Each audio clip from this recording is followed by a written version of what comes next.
The Mike Dunleavy press conference was just odd. Awkward.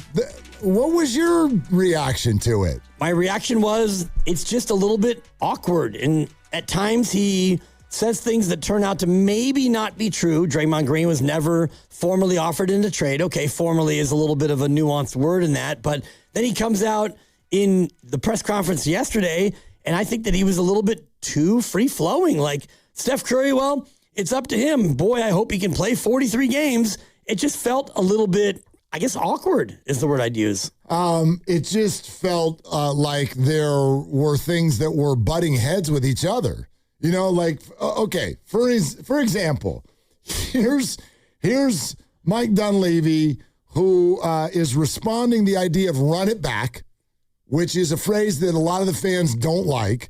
And so he was told, hey, a lot of people didn't like the whole run it back thing. What do you say to those fans? Listen to this. I would go back to last summer. I think going into the season, we felt really good about our team, right? Coming off of, Western Conference semifinals. Steph got hurt, missed 4 games. We added to the team with Horford, with Melton, brought Kuminga back, and then eventually turned him into Porzingis. So we really liked our team last year. Everybody was excited about it. Then we got hurt. So short of health, I feel really good about this team. We need to stay healthy. That's always the case. We've talked about at the end of the season the things that we need to clean up internally, control the things you can control, the turnovers, the game plan execution, late game stuff, all those things that, with Steve coming back, he's on top of, he's excited to tackle. But as far as this is a really good team that I would say underperformed last year based on injuries and some things we can control. So if people see us as, running back a 37-win team, I would say we've added to that team, from the way it started last year with a player like Porzingis. And then most importantly, we get into the season, we see how our guys come back from injuries like Moses and Jimmy. And then we have multiple ways to get better during the season, which is something we've done the last few years, whether it's adding Butler, adding Porzingis, you can go as far back as adding Andrew Wiggins. Like, I'd say we're pretty good about improving our team in the middle of the year. The most important thing right now is we got to get off to a good start. We can't get in a hole because of the guys we have out. So we're going to have to do some lifting early on to hold down the fort. And then after that, I feel pretty good about our ability, if we need to get better, adding talent, like we can and we will. Okay, so yes, he's banging the drum of we can get better during the season, but he's also banging the drum of this is just a health thing. We love this roster. We love the group that we have. We like our roster. Next comment. I think as far as player movement over this past summer, no different than trade deadline, prior summers, different things like that. We're super aggressive. I mean, if people knew the cold calls I made offering a lot of stuff for players, I think they'd realize how hard we're trying. We love this roster. Oh, by the way, we called everybody and offered everything for anybody. Pretty much.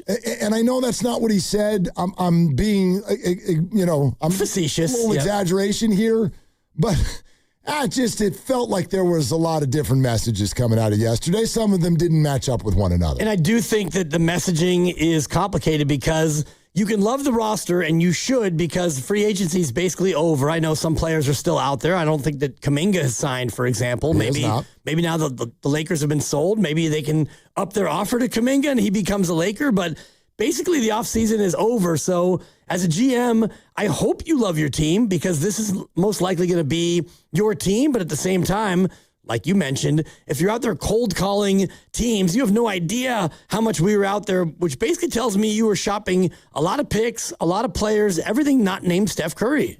This came on the same day that Mike Dunleavy is down at 49ers camp at the joint practice between the Niners and the Titans. He's hanging out with John Lynch out there. And I just kept thinking to myself, as these quotes are all sort of coming through, I'm not totally sure that the Warriors should have held this press conference. I think it's great that they did. Maybe it's weird for somebody in this business to say, why'd you hold the press conference? I couldn't get over the feeling that the Warriors were trying yesterday to kind of shape the narrative. They're very aware of what the fans have said about this summer. And it feels like the Warriors did nothing. And therefore they wanted to put out the message that sure they did. Either A, we tried like hell, and then the second piece of it is, but don't undersell what we do have, because we love those players.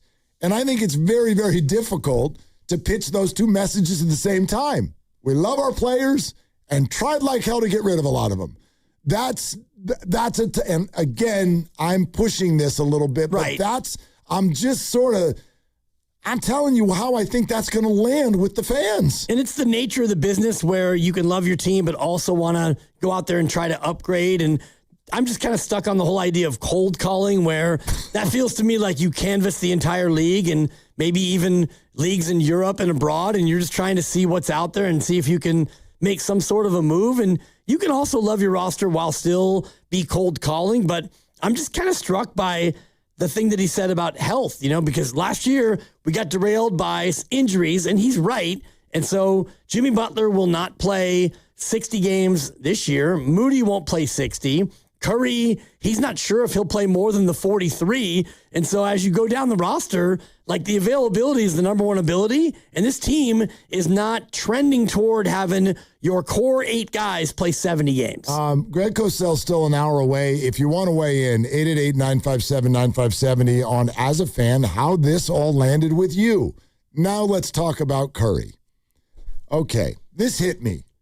First time I heard this morning. And I have a question, and it's going to call for a hypothetical. But I have a question. I want to play a couple things for you, and then I'll give you the question. First of all, here's what Mike Dunleavy said with regard to a potential Steph Curry extension. Again, August 29th. That is, what do we got here? 17 days away? Yep. That's when he's eligible for this 2-year, $130 million extension. And this is what Dunleavy said about that. Obviously, he's eligible for an extension coming up at the end of this month, and we'll talk through all that stuff, and can't speak on it much right now. But yeah, I'm pretty confident Steph will finish his career here. But ultimately, it's his call, his decision, whether that's allowing his contract to run out and move on, or look, if he comes to me and wants to be moved, Joe and I will talk it through. And we wouldn't love it, but he's earned the right to where he wants to do those things. So, but as far as the messaging or any idea that he would be anywhere else, that's not a thing we're looking at or he's looking at. Okay, this is fascinating to me, the way that he just played this. So I know that sounds maybe simplistic on the surface. And that's where I am. I thought that was pretty simple and straightforward. Yeah, Steph Curry has told us he wants to finish here. Obviously, we want him to finish here. Now, if he comes to us, then, he deserves the right to finish this however he wants to finish it. And so we will grant him that wish. It's interesting. You don't often hear general managers who are also the voices of ownership. You don't often hear them say that. We give the player all of the power in this case. That doesn't feel like a very Joe Lacob thing to do, but we're talking about a set aside here. This is Steph Curry. But keep in the back of your mind, what do the Warriors know? Let's say, just for giggles, hypotheticals, let's say that in the Warrior front offices, they were one of these people that call 95.7 the game and go, you know what? You got to trade this guy. It's over. Why wouldn't you trade this guy? But what do they know? They know that the fan base would riot. It's just the facts. If Steph came out and said, man, this is happening against my will. No, yeah, exactly. If the Warriors decided to control the Steph Curry finish, the fan base would riot.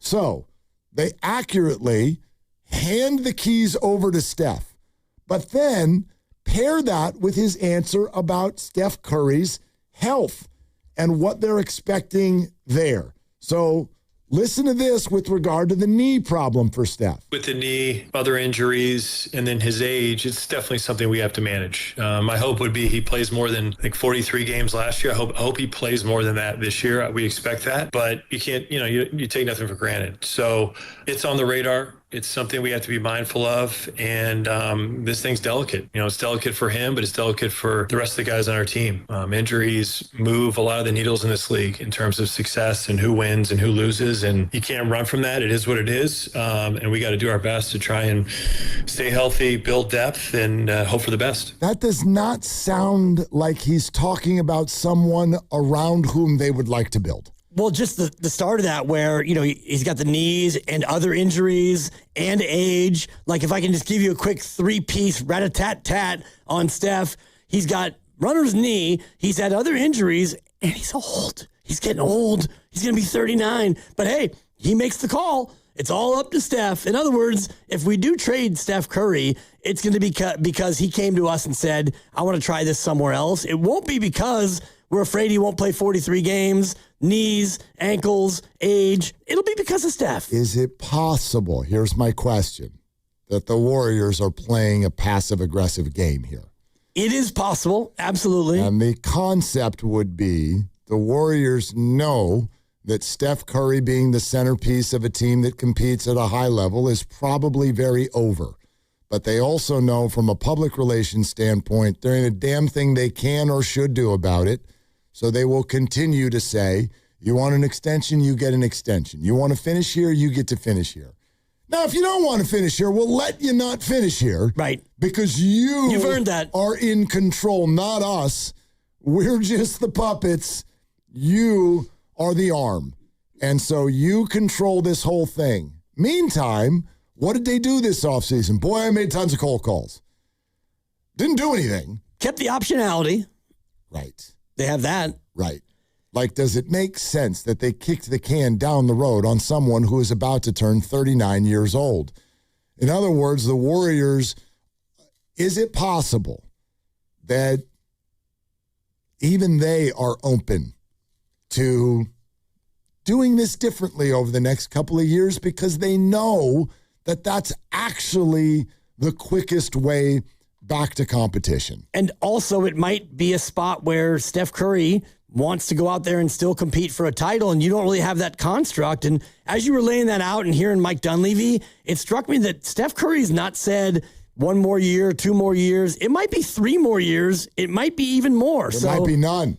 Well, if it's 3 more years and you're the Warriors and you're thinking, all right, we're going to give him 63, 68, and $74 million a year, and we're not going to win, but we're going to have Steph Curry bobblehead night for the 14th time, I do think that it becomes a much more dramatic sort of a thing where if Steph is playing 3 more years, like by that point, Yaxel will be a restricted free agent. That's a great point. And then think about what the Warriors just said there. Does Mike Dunleavy, when he describes Steph Curry's knee, does that sound like someone he wants to give $130 million in 2 more years to? Or would you like, if you're the Warriors privately, to just wait till the end of the year when the story could be completely different? If Steph Curry misses half a year again, right? Now what are we talking about? You sure he's a free agent? What's he worth? Who, right? He's going to be 39 and nowhere near, quote-unquote, max worthy if you take out all of the Stephness of it, right? Right, and that to me becomes a game of chicken because Steph Curry has never been somebody who has stepped out and said, yo, this is what's going on, but I can't help but think about the expression, don't mistake my kindness for weakness. Because Steph Curry has kindness. Sure. And if they say, you know what, Steph, we're going to wait on this extension, all he has to do is drop one little nugget to Marcus Thompson II and say, yeah, Curry wanted to engage, but the Warriors didn't. Mushroom cloud. I tell you what, this was a fascinating press conference in my mind. And I wonder in their heart of hearts how the Warriors actually want to play this.